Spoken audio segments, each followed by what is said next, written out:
رات رویا ہے نا رب کریم کی بارگاہ میں تو وہ ڈوب گیا ہے۔ حضرت عائشہ صدیقہ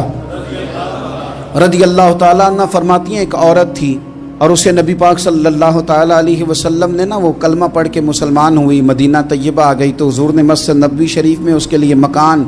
ایک سادہ سا کمرہ ساتھ مسجد کے بنوا دیا، وہیں رہنے لگی۔ اکثر وہ سیدہ طیبہ کے پاس آتی تو حضرت عائشہ صدیقہ رضی اللہ تعالیٰ عنہ فرماتی ہیں وہ بڑی باتیں سناتی اور آخر میں کہتی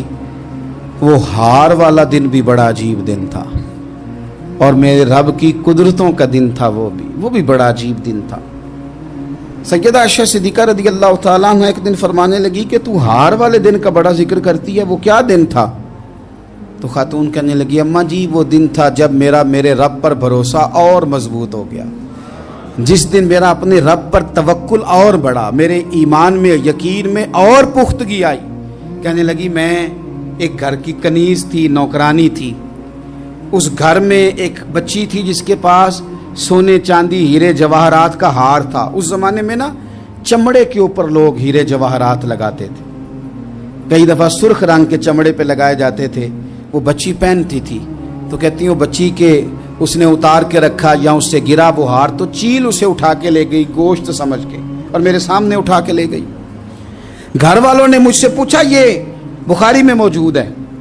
گھر والوں نے پوچھا مجھ سے کہ وہ ہار کہاں ہے تو میں نے کہا چیل اٹھا کے لے گئی۔ گھر میں کچھ چوری ہو جائے تو سب سے پہلا الزام کس پہ لگتا ہے؟ ملازمین پہ۔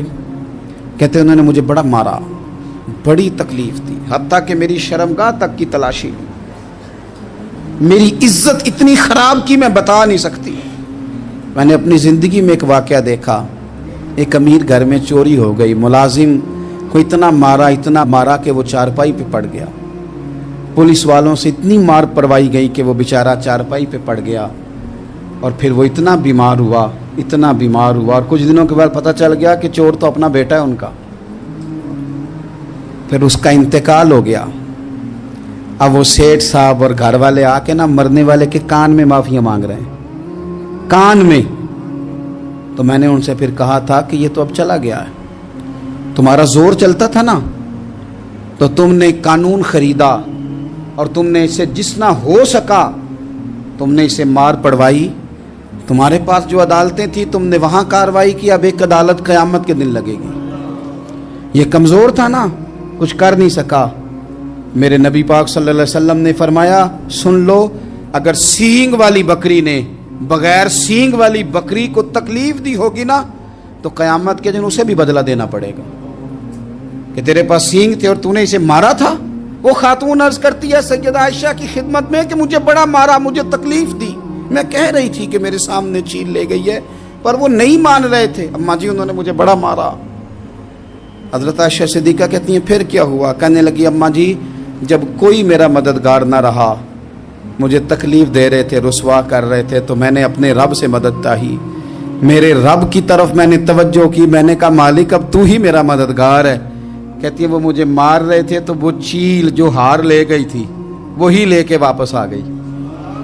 اور ہمارے سروں کے قریب لا کے اس نے جب اس ہار کو پھینکا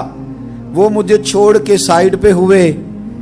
وہ میری بے گناہی جان گئے، لیکن آپ کو بتاؤں اس دن سے میرا اپنے رب پر یقین اور بڑھ گیا۔